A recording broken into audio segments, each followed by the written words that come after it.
Hey guys, welcome back to another episode of Q Graphic Tennis Tuesday. Last week, Blair Henley, you were reminding people that indeed it's Tuesday, which it is again, I can assure you guys that, but it's a new month. It's May, in case you've lost track. It's episode 12.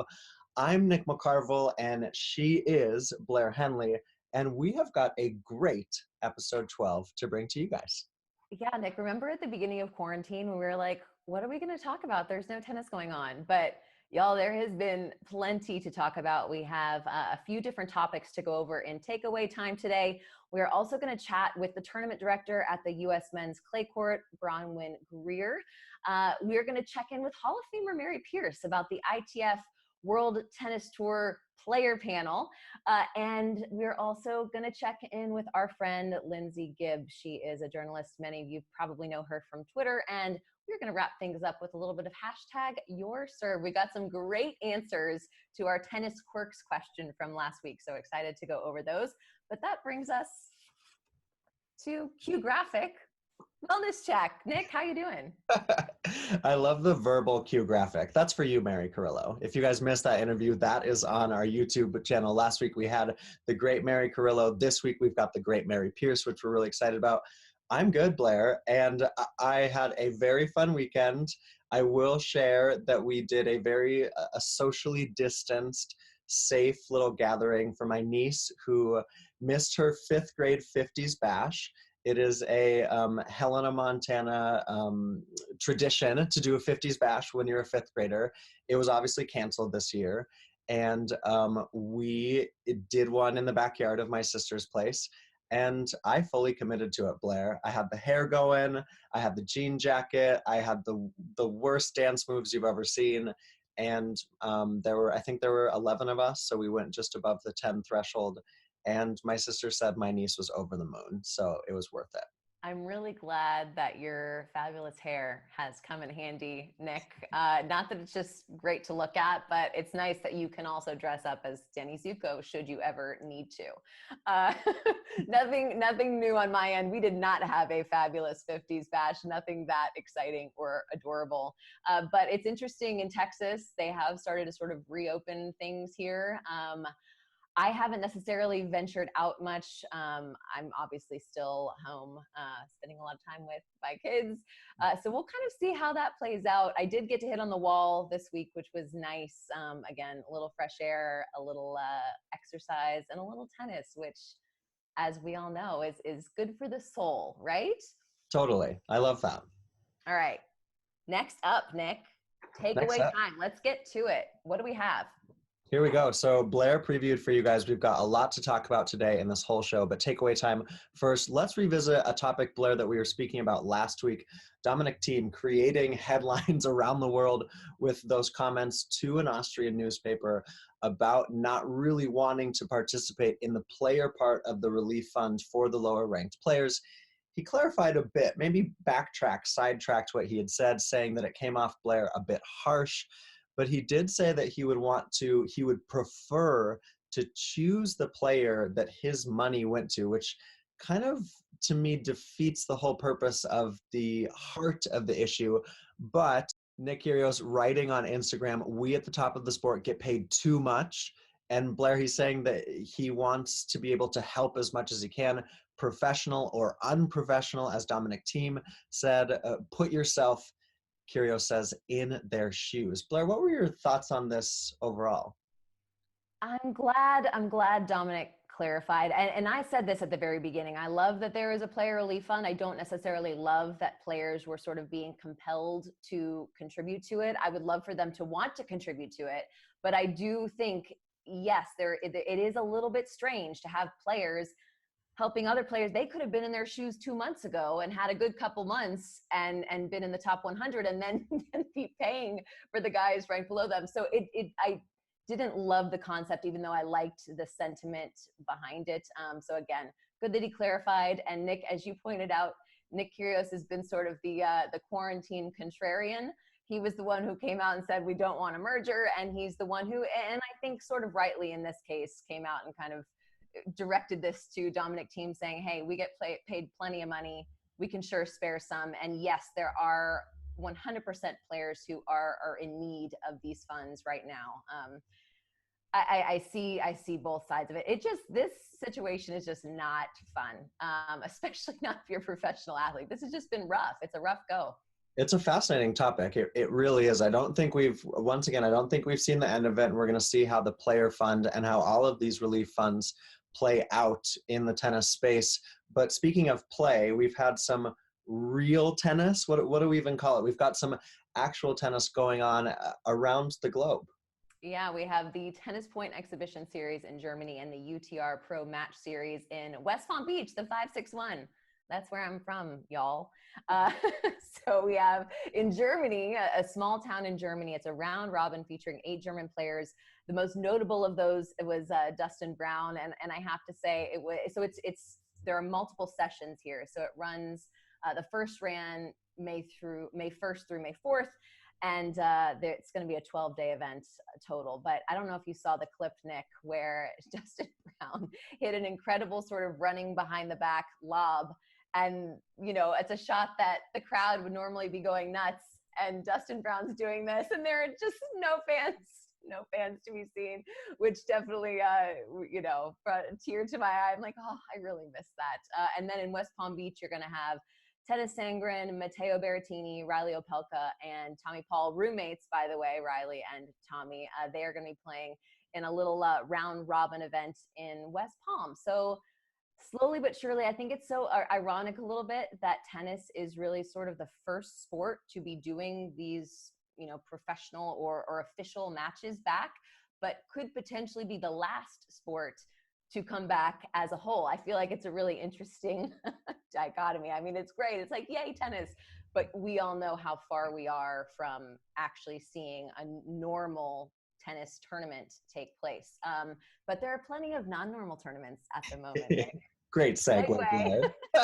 We should mention too, the Germany event and the event in Florida, those are just a couple of, there's been some other spotty events. Tumani pointed that out on Twitter, a good friend of ours, that there's been some other pop-up events as well. Speaking of the non-traditional, we had our winners from the Madrid Virtual Pro event, Andy Murray and Kiki Bertens. Congratulations for their victories. No one took this more seriously than Andy Murray, which is ridiculous but brilliant all in one. I mean, his self-commentary made the entire thing. That was my favorite thing, of him grunting and being into the points, and I loved it. Kiki Bertens was dressing up in her full headband and gear for each match. We pointed out the Belinda Bencic walk-on. I loved Andrescu was warming up her fingers to play on the consoles. It was fun. They had some fits and starts, right? But overall, well done to Madrid for putting that out, for doing something different. Both Murray and Burton saying that they're going to donate a portion of their winnings. I think Murray donating all of his winnings, and then additionally part of the overall fund from the Madrid Virtual Pro went to support the COVID-19 pandemic, the social impact there. So that was cool from that event. And then Blair, on Sunday, you and I both, I think, watched some of this, was the IMG Stay at Home Slam. It paired tennis stars with non-tennis stars. So you had an NFL player, you had the musician Seal was playing, you had Gigi Hadid. The partnerships were fun. Some teams were more chatty than others, which I very much appreciated. Serena was, as usual, hilarious. And this one, Blair, they took Mario Tennis. So it was what you and I had talked about actually on the show last week. It just felt a little more like accessible and reaching people where they were. That tournament, I guess, was won by Taylor Fritz and his partner Addison Rae, who, Blair, you should know is a TikTok star. I had to look it up, Nick. You had to look her up, right? But they're giving that money to charity, which is awesome. And Blair, I don't know if I'm stealing your team here, but I'm gonna go. I loved Team Serena Williams and Gigi Hadid. I thought they were so fun. Yeah, I want to join Venus and DeAndre Hopkins. Shout out to the former Texans player. I used to live in Houston. He is now with the Arizona Cardinals. I don't know what they were thinking. But Venus has been absolutely killing it on social media. We both know Nick. She's not the easiest press conference. you're not going to get a whole lot out of her in that setting. We have gotten so much from Venus. It's been an embarrassment of riches during quarantine. If you go to her Instagram, she literally is working out with different stars pretty much every day. So you kind of get Venus talking to such a random assortment of people. So would love to be on that team. I also like Seal and Madison Keys, which again was kind of a random duo there, but I think they look like a lot of fun. Side note, I loved that Riley Opelka tweeted to Taylor Fritz after winning, like, hey buddy, you're all-nighters, all those hours you spent playing games have finally paid off for a good cause. So Taylor Fritz, as we all know, is a notorious, he's a famous gamer. He's a gamer. He does a lot of gaming on tour. Wherever he is, I think that's safe to say you can probably find Taylor Fritz with a controller in his hand. I totally agree with you on the Riley Opelka thing. I thought that was great. And, well done, Taylor Fritz, all that hard work. And then that brings us to a slightly more serious matter, and that is tennis today and what in the world is happening. So we've had a new statement from the USTA. Well, this was interesting, and you and I were actually texting about this because there had been a lot of chatter in the tennis media about would Indian Wells maybe be an option to move the US Open should they need. It's a more spacious area, the Coachella Valley, than New York City. Obviously, it's been much, the COVID-19 pandemic has not impacted that community as harshly, Blair, in the Coachella Valley in Southern California. But the USTA put out a statement. This was on Friday, and it read, the goal is to hold the 2020 US Open in New York on its currently scheduled dates. And they also went on to say, in fact, our plans to stage the US Open on our scheduled dates at the National Tennis Center remains to be with fans. So they still want to try to have the event itself with fans. And they said that they recognize that everyone's facing uncertain and rapidly changing times and environment with the pandemic. But they've been aggressively modeling many other contingency plans, including a scenario with no fans. So I just felt like it was the USTA taking that opportunity, Blair, to say, we're still trying for New York. We're gonna try to do it with fans. There might be the possibility that we would have no fans, but I just felt like it was just that statement to put out there that we're not thinking at this point about moving the entire tournament. So I thought that was really interesting, and they kind of doubled down in that statement, saying the potential to shift the event location or date is not at the forefront at this point in time. Sure. And then, Michael Dow said in an Inside Tennis article that was widely circulated over the past couple of days, that nothing is off the table. Like, yes, these are the things, this is what we're shooting for. But if there's one thing we know about the USTA, it's that they have the best people, the best, the experts in their field who are going to be able to tell them, okay, here's plan A, here's plan B, and all the way probably in this case through plan Z. So I know that they're going to do their best.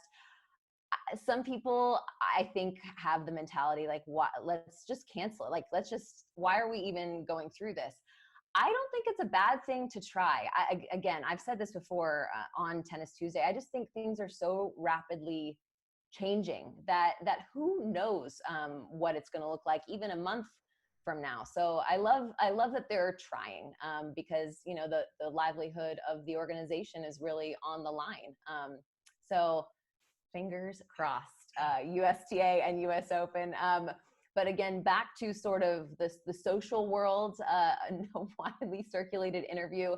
Andy Murray back at the forefront. He talked with Billie Jean King and CNN's Christiane Amanpour, did a neat little interview together. And honestly, those two, Andy obviously has been sort of a paragon of women's equality support over the course of his career. It was interesting to hear him talk about that and kind of when that became a focus for him. And that was when he hired Emily Mauresmo to be his coach and sort of saw some of those issues that we see outside looking in up close and personal. Billie Jean King, of course, talked about the merger. And there was something so interesting that Andy Murray said. I was going to read you guys the whole quote, but we have a friend to talk to us, and she's going to go over a little bit of that, and I don't want to steal her thunder. Yeah, indeed. Thanks, Blair. And it was I called it maybe one of the greatest trios of all time. I love Christiane Amanpour and I love Billie Jean and Andy. So I loved the coming together of these three. As you say, though, Blair, you mentioned her earlier in the show in the tease, and she's been someone that we know in the tennis space for a while. Lindsay Gibbs, formerly at Think Progress. She's now a writer at Power Plays, which she calls a no BS newsletter about sexism in sports. She also co-hosts the Burn It Down podcast. She kind of thinks with the left brain in sports, which I love. It's Lindsay Gibbs, and she's got some interesting thoughts on the merger. I know it's what everyone's talking about, but I wrote about it for Power Plays last week. And I have to say, the fact that the men are leading this conversation makes me so nervous. The WTA is the most powerful and successful women's sporting organization in the entire world. I do not want to see them give up the leverage they have fought so hard for. The leverage built by Billie Jean King and Chris Evert and Martina Navratilova and Venus and Serena Williams. I do not want to see that leverage given up in a merger that will treat them like second-class citizens.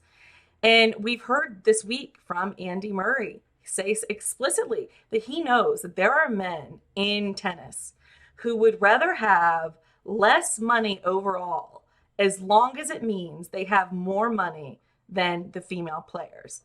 Just think about that for a minute. It's honestly hard to comprehend, but we've seen it. Rima Abdel's phenomenal reporting has shown that that's the case in squash too. It's a case across sports. So if this merger is going to go forward, it needs to be 50-50. I don't want to see statements. I don't want to see the men floating the statements. I want to see the men joining with the women to collaborate and to equally push forward and to create a better future for the sport. It's going to benefit everyone, but it might mean that the male egos have to take a slight hit. And we all know that is often not a good equation. Okay, Blair, cool there to hear from Lindsay. She's, we spoke about this a lot, you and I spoke about it a lot with Mary Carrillo last week as well. She's basically saying she doesn't want the women to get left behind. And it's been interesting to watch the men lead the discussion. Roger and Rafa obviously at the forefront of that. Billie Jean then really chiming in on social, which I think that she was right to do. But we haven't seen really the big, strong WTA voices in this whole conversation. There is so much I think that is going to unfold in terms of this particular conversation in the months to come. But shifting gears just a little bit, Nick, you said we had the legendary Mary Carrillo. We now have the legendary Mary Pierce.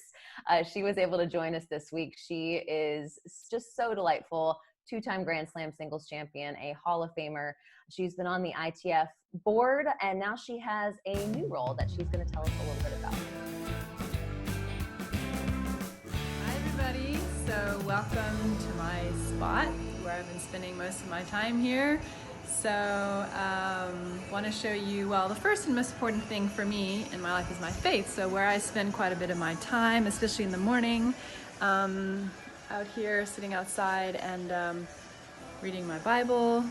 So I have my quiet time out here. And then what's next? My health. So we all need to stay home, stay safe, stay healthy. So I've got my little workout area with all of my little stuff to work out. Do my daily workout. Then I got my little office space where I come and do my work every day at my little desk. So there we go. And got a few little things to show you. A few little trophies here. So this is my Florida Tennis Hall of Fame trophy. Some awards. I kind of like this. It's like a Roland Garros clay thing with the layers of the clay court there at Roland Garros. I like that a lot. And a few other trophies, but I think this one is very special to me, and it's the most recent. My International Tennis Hall of Fame medal being inducted last year. So there you go. Sending you guys lots of love, and stay home, stay safe, and stay healthy. Lots of love. God bless you. Well, Mary Pierce, we're really, really happy that you're able to join us. And first off, we've tried to, every interview we do, check in with the person, the subject themselves. How are you? We find you in Florida. How has life been for you right now? Yes. Hi, Nick. Hi, Blair. Thanks so much for having me today with you guys. It's a real pleasure, as always. Thank you for asking. So yes, I am doing well. Thank the Lord, I'm healthy. My family is healthy. So obviously during this crazy time, what's most important, staying home, staying safe, staying healthy. And yeah, it's been a really interesting time, to say the least. And we've never been through anything like this in our lives, and it's just been really, really different. Good days, bad days, ups and downs.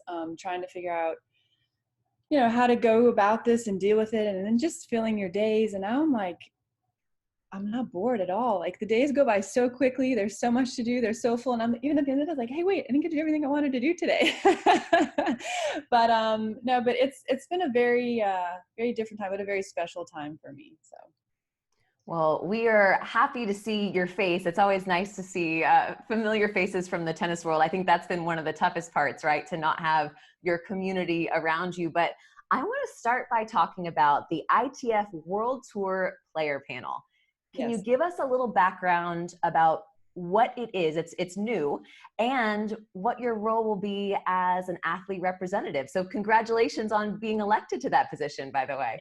Thank you. Thanks, Blair. So yeah, so I'm on the board of directors of the ITF. It's my second term. Each term is 4 years. So I'm just starting my second term. And the ITF decided to create what's called the ITF Player Panel, and one for the women and one for the men. So starting Monday, there will be nominations. So the players on the ITF Women's Tour will nominate other players if they want to represent them. And after the 3 weeks, I believe, of nominations, and there will be 2 weeks of voting, 7 players will be voted into the panel. Excuse me. And so it's a platform for all the women players on the ITF Tour to have a voice, to be heard, to bring forward all of their concerns, all of their complaints, what they want, what they need. And there'll be one as well for the ITF Men's Tour, and Mark Woodford will be the chair of that. So I'm the chair of the women's panel. We'll have meetings about 2 or 3 times a year. It'll be video like this, and we'll then vote on issues. And at the end, there will also be a non-voting coach, a women's coach on the player panel with me, and there'll be a men's coach on the men's panel. And then we'll bring what we voted on, we'll bring that to the ITF World Tennis Tour Committee. They will speak about it, they will vote upon it, and then they will bring their recommendations to the board. So the great thing is that I am on the board. So I know everything that's going on in the ITF Women's Player Panel because I'm the chair, and then things come to the board. So if ever I feel that that something's missing or something hasn't been brought up, or I feel that something's important to speak about or to vote upon, well, I'm there on the board representing those women players, and I have a voice there, and I can bring those things up so that the players know that I'm there for them, and I want to help them, and I want the best for them and for the tour. And I get it, because this is exactly where I started my career. I started my career playing the qualifying for the $10,000 tournament. So I understand the pathway and the needs and the struggles and what it takes. Mary, just for people who may not know, can you tell me kind of the ranking chunk that the ITF World Tennis Tour? Thank you. Yes, thank you for asking. So the player will try to have a broad spectrum of representation. So the players in the ITF Tours, it'll be about from 151 ranked in the world. We'll try to have about 3 players ranked from 151 to 300. And then 4 players from 301 all the way down to the rankings, and with the 5 different regions of the world represented as well. So yes, from about 151 all the way down to, how many women are ranked now today? Over 1,000. What do you think? Obviously, we've talked a lot kind of about the second tier of professional tennis during the tour hiatus. What do you think the tour needs to do in order to support those players as best they can, in order to give them the best chance of making it to that top 100 that people are striving for? Yes, good question. The first thing that pops into my mind is playing opportunity. We need tournaments, and we need tournaments in their area of the world so that they can play, because when you start in general, tennis is an expensive sport. not everybody is rich and has a lot of money to be able to have all your equipment that you need, flights, hotel rooms, food. There's a lot of expenses that go into tennis and trying to make it as a pro. So if we can have more tournaments all over the world in those areas, then there's less traveling for those players. So it's more economical and there's less expenses for them to be able to get more playing opportunity. It's been such an interesting conversation, all of this, Mary, in the time away. Do you feel like it's been a good way for tennis to reflect on what maybe it needs to do better? Definitely. I think, Nick, as you started our conversation, you like to start about the person and ask how the person is doing. And I think that that's kind of maybe where it's all going to start. First of all, I think for each one of us individually to have time to introspect and to reflect on ourselves personally and our lives, and then that will affect everything that we do in our life. And I think this is a time for the tennis tours to have a look and think about, okay, how are things going? Can we do things differently? Maybe we're going to have to do things differently in the future. And what does that look like? And maybe a time for change. And we'll see, when things start to come back, what that's going to look like. Okay, this has been a strange year, but it's also a year that we're celebrating 20 years since your amazing run at the French Open. I remember, Mary, I'm actually at my parents' in Montana. I remember being in our living room, watching you win that final. So much joy, obviously, for you. And you won the doubles that year with Martina Hingis. What sort of memories come back for you, Mary, from that victory in Paris in 2000? Well, first of all, I can't believe that it's my 20-year anniversary. Since I won the French Open, I was like, what? Wait a minute, 20 years? No way, that's not possible. That's like way too long. Doesn't feel like it's that long ago. But I can still remember it as if it was almost yesterday, it's, well, let's say last week. It's just amazing, so special and just very proud. The most proud moment of my career where my dream came true in tennis. It was always my dream to play the French Open as a French player and then to win it. And on top of it, the cherry on top with Martina Hingis, my friend, we're still great friends today, and playing the doubles and winning it the following day after my singles title just made it that much even sweeter.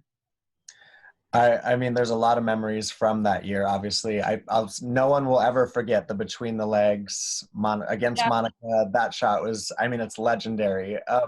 The thing Blair and I were talking about too is you had that win in Australia. I think that was 95. Correct. And then a few years later, you win in Paris. How do you compare and contrast, or what are the feelings of winning your first singles major to winning your home singles major? Great question, Nick. In the beginning of 1995, I set goals with my team, and one of them was to win a Grand Slam tournament, and it was finish the year top 5. And the very first month of the year, the first Grand Slam, I win it, and then I'm 3 in the world. So now I'm like, okay, I have to set new goals for the rest of the year. But winning your first Grand Slam is just always so special because it's the first one. And it's when your life just completely changes, like from literally 1 second to the next. Like you're all of a sudden a superstar, the whole world knows where you are, who you are, wherever you go. So your life completely changes, and there's lots of things to adjust to a new lifestyle, which is a bit hard, especially at a young age like that. But yeah, winning the French is just, like I said, my dream come true. So it's what you work for. All the pain, all the tears, all the suffering, all the sacrifices, all the hard work, everything that you did for all of those years. I started playing tennis at 10 years old. I won the French at 25. So it's 15 years, of hardship, of difficulties, of hard work, of everything, your whole life given for your sport. And then in that moment, that your dream just comes true. So it's like so many emotions all at one time. You're relieved, you're happy, you're proud, you can't believe it. Finally, I did it, So best moment in my career. Okay, Mary, I always have such a fascination, and maybe it's because there's been a lot of tough news in the world today, but I always wonder, probably because I will never experience this for myself, but how does one celebrate a Grand Slam win? What does that look like? Who's involved in this? Well, when I won the French Open, I I got back to the hotel very late because during those 2 weeks I had an injury, and then you kind of pick up a few on the way. So things that you can obviously play with, but that need treatment to be able to continue to play. So by the time I got to the hotel, I think it was like 10 o'clock, and my whole team and my family were waiting there for me. And we just had like a really amazing, really nice dinner. There's a really good Italian restaurant at the hotel. It was amazing. And it's like 11:30, like almost midnight. And I had to go to sleep because I had the doubles final the next morning. So there wasn't really like a lot of like celebrating, but it was a great evening of just, your team who's with you, who helped you achieve your dream and your goals, and just to be able to share that moment with them and have a great meal. And then it was time to go to bed and get ready for the doubles final the next day. Did you and Martina Hingis get to celebrate it all after you guys won the doubles? Yes, we did a little bit. We were together and had a nice evening as well. But then I think we were just so tired at the end of 2 weeks, and we were just ready to rest after that. Well, Mary, thank you so much for taking the time. Obviously, if people want to find out more about the ITF Player Panel, they can go to the ITF website to read up on it. Yes. Thank you for your work there. And I know Blair feels the same way. Thank you for staying involved and doing what you're doing, as from the coaching realm to the ITF to everything. You got inducted into the Hall of Fame last year. Belated congrats for that. It really is cool to see a legend like you continue your work in the sport. So great to see you. Thank you. Thank you, Nick, and thank you, Blair. Bless you guys, and lots of love to everyone. Stay home, stay safe, and stay healthy. Thanks, Mary. All right, so nice to hear from Mary, and also nice to know that the ITF is really putting the resources and the support behind making sure that level of player really has the best chance to succeed. 100%. And I think it's going to be really interesting to see how all of this really fun talk in the tennis world, what happens with it in the next few weeks. Watch this space. A lot of interesting follow-up pieces, I predict, Nick. But that brings us to our next guest. She is the tournament director of the U.S. Men's Clay Court Tournament in Houston. Of course, it was supposed to be held April 4th through the 12th. That did not happen as planned, and she's going to give us some behind-the-scenes details on what that was like for her and tell us about a little silver lining. They have a nice event coming up. So Bronwyn Greer, take it away. Bronwyn Greer, great to have you here on the heels of what has been a very strange April and beginning of May for you as the tournament director of the U.S. Men's Clay Court in Houston, which of course did not happen as scheduled from the 4th to the 12th in April. We have some happy news to discuss today, but before we get to that, can you tell us what it's like as a tournament director to have the most important 10 days of your year end up canceled?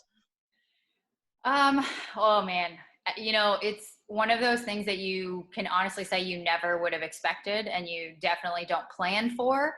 As an event planner, especially in tennis, we spend our entire year planning towards those 10 days. And for 3 weeks prior to the start of that, for it to, come down to the tours going on suspension and you won't be having a tournament is probably one of the most gut-wrenching things I've experienced in my career. Unfortunately, no one questions it's the right call. It's what needed to be done, obviously, as we're seeing things develop, but does not make it any less heartbreaking for us, for our fans, for the people who are supposed to come. Blair, you would have been here. It is truly one of those things that you just kind of take a big gulp and think, okay, we're gonna get through this. But it has not been easy. I cannot even imagine. But in true Bronwyn fashion, anyone who knows you knows that this is the case. You're not sitting there twiddling your thumbs. We have another event coming up. It's the stay-at-home gala. And I am just so curious to hear exactly what that is and sort of how the idea came about. Sure. So, it's funny. I'm Canadian. I think most people know that, or you can tell when I talk. But my brothers hosted one in their hometown in Kelowna, which is a much smaller town than Houston. But I just loved the idea of the fact that it was promoting an event, but also you're staying at home. I mean, everyone is under the same kind of guidelines of staying at home these days. And you wanted to find a way, we wanted to find a way, because it's always been important to the tournament, is to find a way to give back to our community. And I felt very strongly that some of our tennis players would get involved. And so ultimately we've kind of coined it as have a big night have a big night out while staying in. And that's truly what you're trying to do. We're encouraging people to get dressed up, stay at home. You tune into a Zoom webinar for 2 hours. We've got some musical acts lined up. You'll see some fun tennis stuff. Just a way to give back to the community. And that's really what it's all about, because everyone right now is in need and struggling in different ways. I didn't notice the Canadian until you said about, and then I was on it, Bronwyn. This is so cool. It's this Friday. It's going to be streamed live, as you said, via Zoom. You've got some really great people involved. Brad Gilbert, the Bryan brothers, John Isner, Steve Johnson, Sam Querry. I love the idea of dressing up on top and then wearing PJs on bottom. We've talked about that here at Tennis Tuesday. But what are you hoping for people really to connect with these tennis stars that they're used to seeing up close and personal in Houston? And I think that was really, I mean, how much more up close and personal can you get than coming into someone's home, whether it be, you know, live through a Zoom, but you're still seeing kind of an inside look at where they've been spending their time, which, you know, you can't get any more personal than, you know, what's on the wall behind you or what you're looking at. And so we're trying to think of creative ways to get them engaged and get them in front of our fans, but as well as in front of the greater Houston community as a whole. I mean, everyone knows about the other teams in town and what they are doing, and this is our way of also giving back. You know, but with Brad, he's great at asking those questions that you might not expect. And so for the guys who are coming on, John and Stevie and Sam, as you said, as well as the Bryans, it'll be a good way for them to, one, talk about what they've been doing, but also what they have. I think everyone finds out something a little different about themselves through all of this. 6 weeks of staying at home. Sam just had a new baby. I mean, you're bound to be learning a lot. So Does that mean just still trying to give that intimate and up close and personal experience that you are used to getting at River Oaks, but you can get that now through this event. So, Bronwyn, does that mean you're trusting Brad Gilbert as your master of ceremonies? I am not, actually. Because we are trying to make it such a community-focused event, we actually tagged in someone local. Tom Cook from ABC 13 is going to be our MC for the evening. He's hosted quite a few events in the community before, and so it'll be good to see him in this vein as well, and bring in a little bit of a new audience for us too. So I know this because I've been on site at the tournament. I, to be honest, have lost count on how many US clay tournaments I've actually been present for. But the community focus, I mean, obviously this is to benefit COVID-19 relief, but there is so much community focus in a normal tournament week. So say the tournament had happened as planned, what were sort of the local community charitable causes that you guys had focused on this year? We have tried, we've actually been partnered now for at least 4 years with the local NJTL branch, so the Houston NJTL. And for us, tennis really truly is about that grassroots level. You have to get those kids engaged in tennis because they're going to be your next pros. And if they're not interested in it and don't want to be a part of it or don't have a place to play, then there won't be that next generation of, you know, the Andy Roddick's of the world and the John Isners. You're not going to have that celebratory star, and they come from a playground next to you. And so we've worked really hard. We partner with them throughout the summer and culminate in their Kids Day at the end of each summer program. This year, obviously a little bit different. We're still going to be working with them, but we, in partnership with our tennis ball sponsor, Dunlop, we are giving each kid a can of balls at the end of the summer to take home so that they don't just have equipment while they're in the program. They can take something home with them. Really just trying to find that continuing way to give back. And then we also have done our ticket turnback program for years. We've donated over $250,000 over many years through this program. It's basically a way to get more people exposure and into the stands, give them an opportunity to pick up a box seat ticket that they may not have ordinarily had and experience something that is so different. Blair, you've talked about it and you've seen it, but this past year, I think, was probably one of the most poignant stories of that. We had a gentleman who'd been waiting outside the front gate for a ticket to turn in. We got one. he ended up sitting in a box with our tournament chairman, Mike McSpadden, and Roy Emerson. I don't know that there is another event in the world where you're going to randomly end up in a box with Roy Emerson and hearing stories of his tennis days gone by. And the gentleman thought enough of it and wrote us a letter thanking us and just saying, I came by myself, and this was truly one of those one-of-a-kind experiences that we couldn't have got. But the money from his ticket purchase goes back to Memorial Herman's Children's Pediatric Center. So it's just another way of that going back into the community, which helps strengthen our tie. Yeah, it's so cool. And what you guys are doing this Friday, Bronwyn, that will go back to the community, as you've said as well. One thing I want to ask you before we let you go is, this has been a really tough period for pro tennis, for pro sports, but I think especially for the smaller events in tennis. You are an ATP 250, and these are the tournaments that sometimes are scrapping even just to balance the books year on and year out, even in a good year. What's the chatter in the tournament director community or among smaller tournaments? Because I know you guys are all talking to each other about where you go and how you go from here.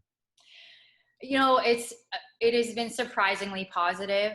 All of us are honestly looking forward to, we're going to be back and better than ever in 2021. That's really our focus, because we want to get there. We all want to be a part of the tour still. We all want to be something that our communities can continue to look forward to every year. And it may not be what's worked out for this year for the best, but we know that come next April, we will be there and our fans will be right back there with us. Other tournament directors, it's interesting because we were one of the first 250s, as you mentioned, to get suspended or canceled. And I've had calls from a few others that said, what did you do? How did you handle this? And I think it's really a show of that tennis community coming together. And we all want to send out similar messaging and make sure that tennis will be back. This isn't, while we might be down right now, we will be back. Really cool that Houston is doing that gala. Of course, you guys, that's going to be this coming Friday. And Blair, I loved getting the insight from Bronwyn on where the tournament directors are, especially of the smaller events right now and the challenges that we're facing as a sport. Yeah, Bronwyn is great. I've had the chance to work several years. As I said, I tried to think of how many, I can't even remember, but she has really done a fantastic job with that event. But that wasn't the only interview that I had the chance to do in the past week. I got to also talk to Tennis Channel's Tracy Austin, a Hall of Famer, of course. Her tennis resume, if I read it, we'd be here for the rest of the day, but got to talk to her as part of the new Hall of Fame series, Hall of Fame Live at the International Tennis Hall of Fame. And we're just going to give you a little snippet of that today. I love this anecdote. Tracy had so many interesting things to say. This was sort of the fun side. She talked about a school project on a certain tennis legend that we all know and love. All right, quick side note here, because I just happened to read this in passing. You did a school project on Billie Jean King and then went on to actually play her on tour. Is this correct? This is correct. So Billie came to our club to do a Wilson commercial when I was in 4th grade. And that's just the grade when you usually have to do that biography on someone. And so Billie, I had pictures with Billie. I had quotes. I had the autograph. I thought this is going to give me the A+ for sure. A- because I didn't indent enough. I didn't, but the thing was to be able to meet somebody that iconic, that who has that big of a personality. When she walks into every room, I sat there that whole day and just watched what she did, and filming that commercial and her strokes, and to hear that somebody was #1 in the world at something, at anything, was like, wow, that's incredible. That was kind of the first time I thought, maybe that's something that I should try to attempt. But you're right. Then to have Billie Jean be my Fed Cup captain, or our Fed Cup captain for the U.S., with Chris and Rosie on the same team, these were like pinch me moments. I played Billie a couple of times on center court at Wimbledon as well. What a funny story. Those indents will get you every time, Nick. I mean, listen, come on, the recall of detail, I think that speaks to me of what a detail-oriented person Tracy Austin is in her entire life. To remember something like that? Yeah, I love it. Okay, now, speaking of details and remembering things from the past, our Your serve question this week had you guys digging deep into the memory banks. We asked you, what part of your tennis fandom do people in your life just not quite understand? We got some really interesting responses from you guys. We're going to pull them up right here. Go ahead, Nick. Sorry. That's okay.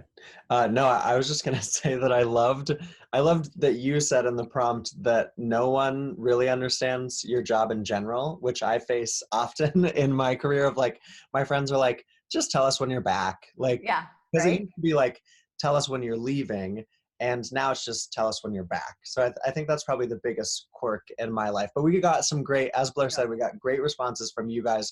First up, from Gabby on Twitter saying, me taking a week off from work to attend a local tennis tournament so I can be there for 12 hours a day while they use their vacation days for trips to the beach. That's like, I think that's a common thing with tennis fans and tennis volunteers. Yes, I am always impressed. I'm like, wait, you're taking vacation time to be here? I salute you.